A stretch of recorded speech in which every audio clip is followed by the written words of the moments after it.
Okay, I've been waiting to do another one of my rant videos for a while now, and I have a huge list of things in recent horror films that just really pisses me off. But unfortunately, those are going to have to sit on the back burner for now because I'm just really steamed about the movie Paranormal Activity right now. As the trailer shows, it is being hyped as one of the most terrifying films ever released, as well as trying to convince some of you weaker-minded viewers that it is real and it actually happened. But both of these things couldn't be farther from the fucking truth. First off, I watched and read a few other reviews on this film, and I really like the comments that say that this film is sort of like the Blair Witch Project, but not exactly. Wrong. This film is exactly like the Blair Witch Project, except that for the fact that the Blair Witch Project was mildly entertaining and I would watch it again. It had that documentary aspect that held your interest for the most part until the fucking idiots get lost traipsing through the fucking woods. This film, on the other hand, has no elements that hold your interest. Because one, for a film that tries to be real, the actors were fucking horrible. I don't know anybody that talks like that in real life, the way that these characters do, and the way that just talking, how badly these guys can fucking do it. It just amazes me. Now, I know this film has terrified, like, a lot of you little kiddies out there, but please give me a fucking break. If you were scared by this, you were also probably scared by Snow White and the Seven Dwarfs. There is nothing in this film that is remotely terrifying. The majority of the screaming in the movie happens off camera and you don't know what's going to happen, and I know some of you fucking think that's fucking great, but it only works if you know what's happening off camera. You don't have to see it to know what's happening. In this, you don't. What are they screaming at? Is this ghouly, ghosty, fucking a hole in the wall? It's ridiculous.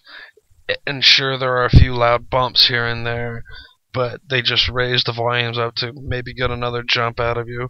And the final sequence really sent a chill up my spine because it was so fucking ridiculous that I wished harm to everyone involved with this movie.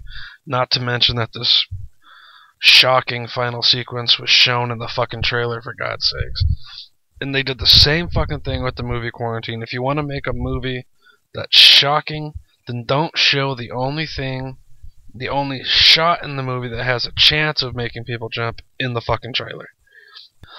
I was really just sitting through this movie thinking it can only get better because it couldn't get any fucking worse. And imagine my amazement when it didn't.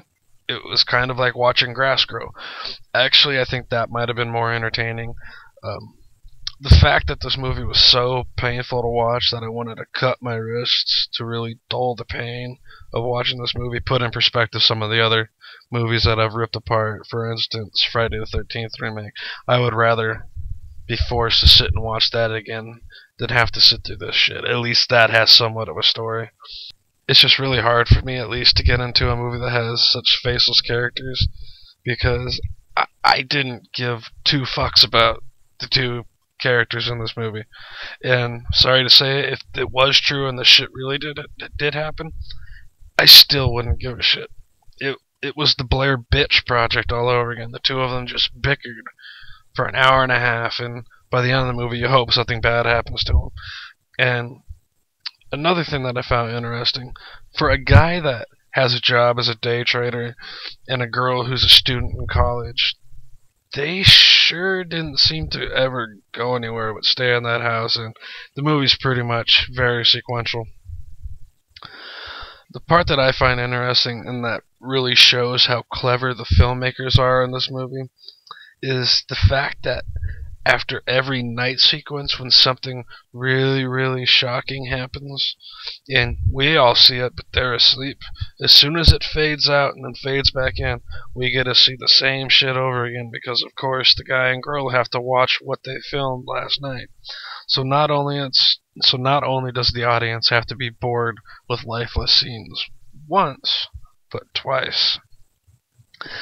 I am truly sorry if you enjoyed this film, but to me, going to the theater to see this, it would have been more productive to take $10 and just wipe my ass with it, because at least then it would have been going to good use. This film isn't in any way, shape, or form a good movie.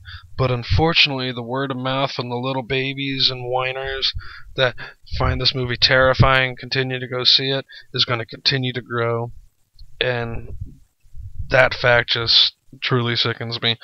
Um, well, that's going to do it for now, but don't worry, I'll have more actual reviews up, and I'm sure I can find a lot more thing with movies that pisses me off.